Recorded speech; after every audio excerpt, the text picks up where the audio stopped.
what are some tips for getting dressed for the Zoom calls and the work calls?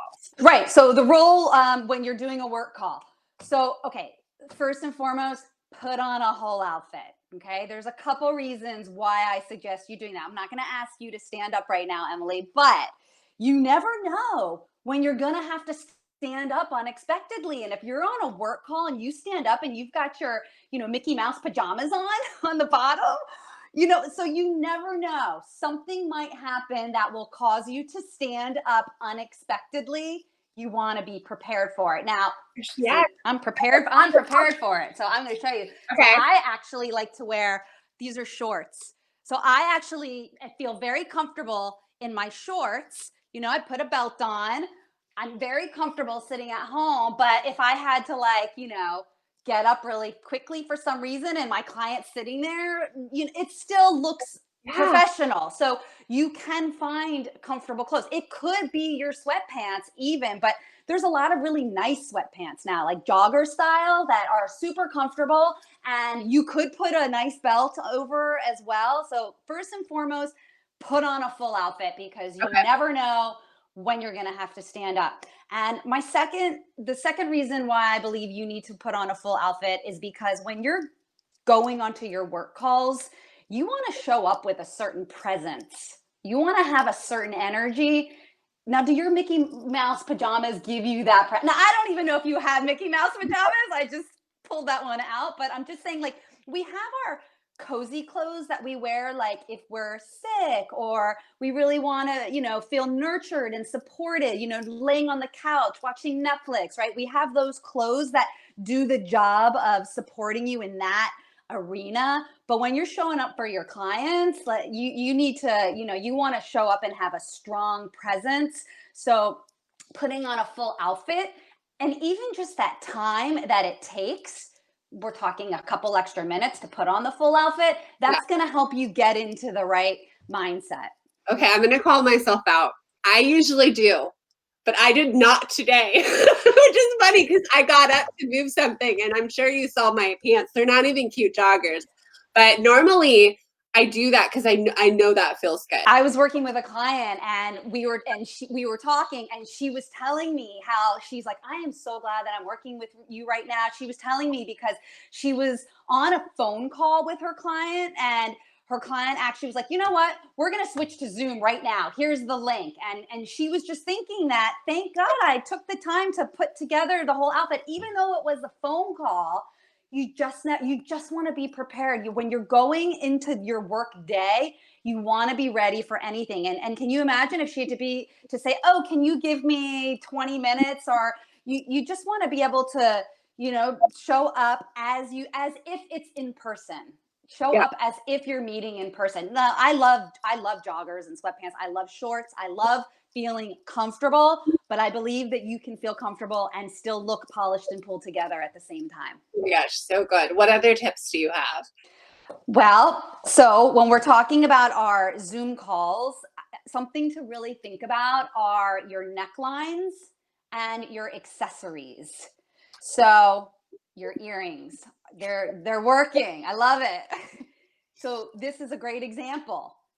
You have on your earrings, and it really frames your face. And so one great thing about your earrings is that they're not distracting. They're not going to be a conversation starter where I'm going to be like, oh, I wonder what those are made of. You know what I mean? It's like they frame your face, and this is what you want your accessories to do. You want them to complement you, right? So unless you do want to make a fashion statement. Now, there is definitely a time and a place for whatever business you're in or whatever the call is, that you do want to really stand out and have people be like, wow, look at her. She really brought it with those cool. Did you ever watch that Brene Brown Netflix special? No, but I need to. Because it's on Netflix, and she wears these massive feather earrings that I kept looking at them the whole time, and it had to be a conscious choice. I mean, that show was broadcast to millions, but that's what I mean about a conversation starter. It's like, I was definitely she's really upped her style game, Brene Brown, just through the years and all her visibility and success. And I love that she chose to wear these like bold feather earrings next to her face. I thought it really showed personality. So that's another thing that you want your accessories to do, is you want them to show a little bit of personality. So if you're meeting with a really, let's say, corporate client or something that's, very serious, maybe you're not going to wear, the colorful earrings if that's not you, but you can, like, you could definitely show up with the colorful earrings if that's your personality, right? So Yeah. you just don't want it to take over the frame. You want it to Wait. highlight who you are, show your personality. But I'll tell you, my last in-person conference, I wore these big, chunky, kitschy strawberry earrings. And it was awesome because it made that like that very small, it was a conversation starter. It made it easier to talk to people. What earrings is Emily wearing today? Like, help me stand out. And it kind of gave a way to like give an excuse to talk to people. And I love that. I love when you choose to use your fashion as a conversation starter. And there is definitely a time and a place to do that, when you really want to stand out and get people talking about you and what you're wearing. But if you're meeting with your clients, depending on what your situation is, generally you want to think more about having your accessories highlight you and compliment you. It's funny, when we got on video, I immediately noticed your neckline, and not in a risque way, but I was like, she looks put together. She's got a beautiful like V. You've got the layer of necklaces. They're, I think, gold, right? They're gold. Yep. So tell everyone what that can do for you. Okay. So V-necks are universally flattering for pretty much all body types. So I definitely recommend V-necks for most people. I like, you have a crew neck on, and I like the crew neck, and I like that you chose to do the earrings and just kept it clean around the neck, because you also chose to do earrings and lipstick. So now my attention is going up to your face. If you put a necklace on there, I think a really simple one could also look pretty, but I like your choice. But V-necks are generally very, very flattering. And the rule of thumb with necklaces, an easy rule of thumb to know is that you want your necklace to just follow the neckline of your top. That's very just necklaces 101. So that's if you're just getting started and just figuring out. Additionally, you can also use your necklaces to create new necklines. So for example, you could put on a pendant necklace with your crew neck, Oh, and yeah. that's going to give a V-neck. Okay. V-necks are very flattering. So whether it's actually in the top or you put a pendant necklace on, and then that's going to create the V, the way it goes down. So the V-necks, they create this illusion of going down and into your waist. So functionality is really important when you're getting dressed. So I call these your styling non-negotiables. Okay. So these are there's your clothes and accessories have a job to do. Okay. And they need to meet certain expectations. So you need to meet the external expectations, which are things like weather and location, and then the internal expectations, which has to do with things like having kids tuck on your necklaces, or modesty would be another one. So for example, I'm a pretty modest person, so I've got on this V-neck, but I have on a tank top underneath it because that makes me feel more comfortable.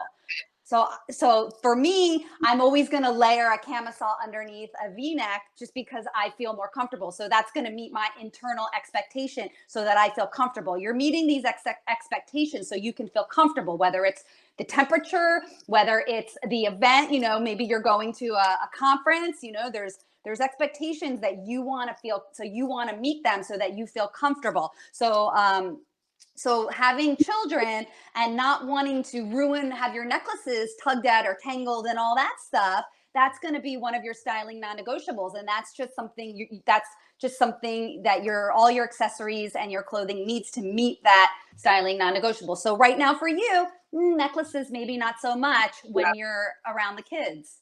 Okay, so what other tips do you have for video? And my head's kind of going to color, but I'll have questions about that. But you tell us, what are Okay, color. Let's just go right there. I wear colors that make me look my best. So I like to choose colors that go well with my skin, with my hair, and my eyes.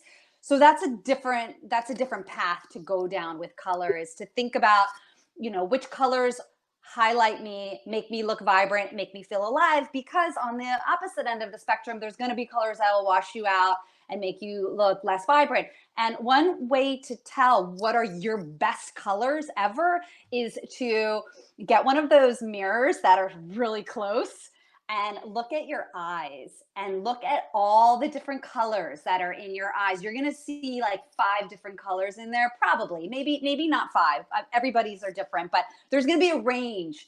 Like my eyes are brown, but there's also yellow in there, and there's also some light green in it. You know what I mean? So it's like all of those colors, those are going to be my colors. So for you, you're going to just look closely, and if one of those colors you find a top, and it also has to do with the colors you're wearing near your face, right? So if you do scarves, earrings that are color, anything that's going to go near your face, if you match them to some of the colors in your eyes, that's going to be a win-win.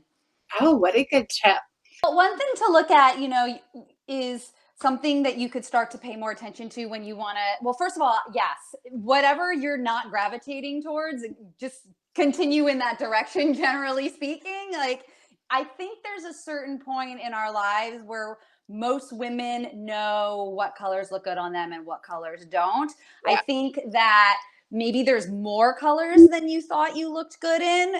Maybe that wheel is a little bit more expanded than you thought. But most of my clients who I work with come to me having an idea about what colors to wear and what colors they don't like to wear. So I think most people know that. But another thing to pay attention to is, do you like to wear bright colors or more muted colors? Because this is 2 different styles, right? Do you wear, so you say you're a spring, like, so for me, I'm hearing, oh, she probably looks really good in bright orange, or I'm hearing like bright colors for you, right? So that's something else that you can start to pay attention to, is muted or bright. Okay. Oh, those are 2 way separate worlds. So what looks good? Does it matter when it comes to Zoom? Like with those colors? I think, generally speaking, if you can stick with the colors that are going to look best on you, that's the way to go. And if you want to tie in your brand, like, I know some people who like to wear the colors of their brands and really, embody that, then I, go for it. But my advice would be to really stick with the colors that are going to highlight your face and make you look more vibrant and alive. Okay. So if it's bright colors for you, then go bright. If it's more muted, go muted. One thing interesting to say is that, the colors, they don't always read in the same way that they are, how a color is reading on Zoom isn't necessarily the color that's true. For example, like I'm wearing navy right now, but I think it reads black. Don't you think? Reading black. And I'm Yeah. way darker than I am. I'm more of a teal, and I'm reading really dark. Mm-hmm. You're reading more navy, and mine is reading more black. So that's, just something else to keep in mind. But I do want to talk about that we've started on color. Let's talk about prints and patterns. Yeah, good point. Because this is really important. Okay, so there's this thing, it's called moire. And that is when your patterns, specifically really tight, narrow stripes, start to buzz. Okay. Now, when I would be working on shoots, it was my biggest nightmare, was the moire, especially when I'd be dealing with men's ties, because men's ties always are so heavily printed. So I would have to go through such a production to find the right tie that, first of all, in the store, I would know not to buy the tight stripes or these things, because they're going to moire, but you never know exactly how it's going to work on camera. There is a feature that you can test it. If you Google Zoom test, then you can go and check and see if your stripes are gonna moire. So you really want to not have that happen, because that's not a good conversation starter that you want to have, that your outfit is kind of buzzing. So, but as far as prints and patterns go, this is really about showing personality. This is about showing who you are. And do you like to wear prints? Do you like to wear patterns? Then definitely do that. Like, you can see, like, I've got this huge printed, I've got wallpaper that's, this massive floral print, because that's part of my brand and part of my personality, right? So So just play into your personality, but be very mindful of really small, tight stripes specifically so that they don't start buzzing.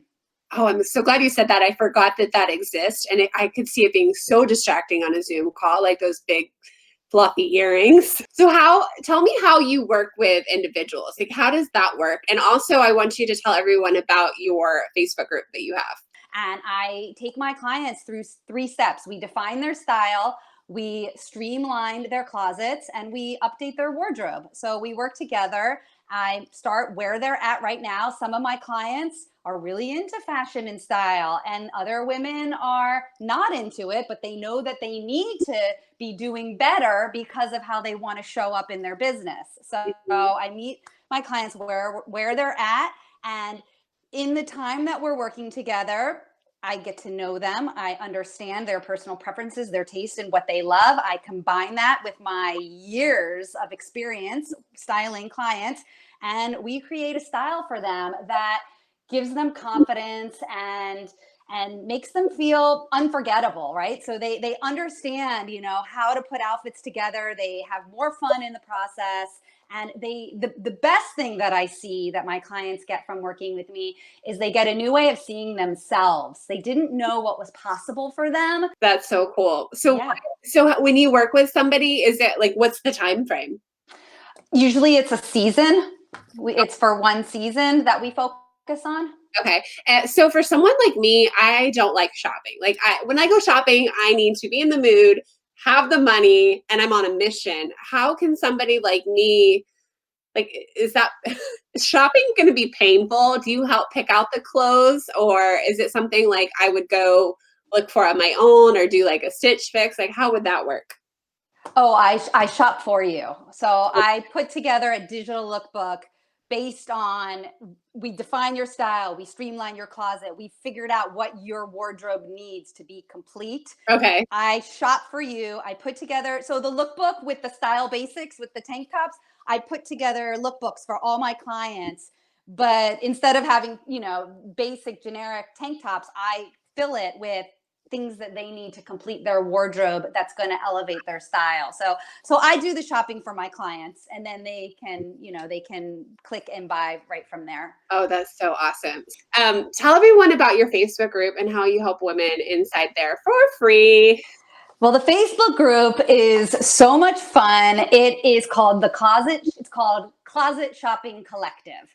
Yes. And it is, so my goal in there is to really help women remember I said, start with what you have, because women probably have more clothes than they need, right? So let's start with what you have. Let's figure out, what do you need and how do we put it together so that you can get more outfits. So the focus is really to help women get very clear about what their style is, what they love. I do daily prompts, just throwing out style ideas, and everybody puts their opinion. I like this. Ooh, no way, I would never do that. It just goes to show, everybody sees things so different. But my goal is to help the women in there to get more clarity about what their style is. What do they love? What do they want to wear? And, what do they have in their closet right now that they can bring back and put into use again?